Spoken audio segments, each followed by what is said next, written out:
राधे राधे महाराज जी। महाराज जी, क्या पूर्वजों की गलतियों की सजा हमको भी भुगतनी पड़ती है? हो सकता है। अगर हमारा कर्म संस्कार जुड़ा हुआ है तो हमें भोगना पड़ सकता है। जैसे पुत्र की गलती पिता और बाबा को भी भोगनी पड़ सकती है। वो कोई ऐसा कार्य करे जिससे उसके परिवार को पूरे को दंड मिल सकता है, सताया जा सकता है। कहाँ है बोलो, दंड दिया जा सकता है।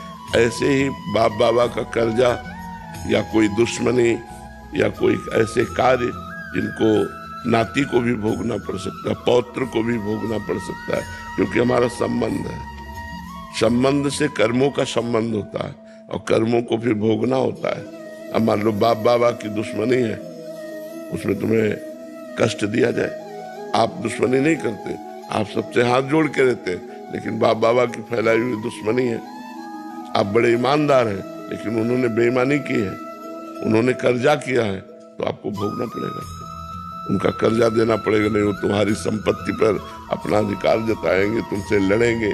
कई तरह के ऐसे कर्म भोग होते हैं जो पुत्र के कर्म भोग पिता और बाबा को भोगने पड़ते हैं, और बाबा और पिता के कर्म भोग पुत्र को भी भोगने पड़ते हैं, क्योंकि कर्मों का संयोग होता है। उसी संयोग से तो हम उनके पुत्र बने हैं आकर के, तो वही भोग भोगना पड़ता है।